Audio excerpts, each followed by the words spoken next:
Long vowel sounds. There are 5 vowels. They are A, E, I, O, and U. Long vowel sounds are the same as the name of the letter. Listen for the long vowel sound in each word. A, pay, E, peel, I, pine, O, pony, U, pure. These are some of the ways that the vowels can make a long vowel sound.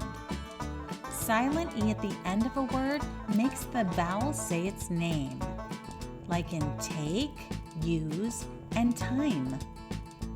When 2 vowels go walking, the first one does the talking. This rule works most of the time. It does not work every time, but the vowel teams are A, I, E, I, E, A, O, E, E, E, U, E, O, A, E, Y, and A, Y. Some examples of words are wait, either, each, toe, feet, continue, boat, key, and pay.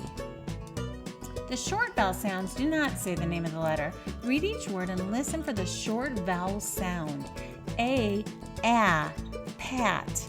E, pet. I, pit. O, pot. U, puff. Those are the short vowel sounds.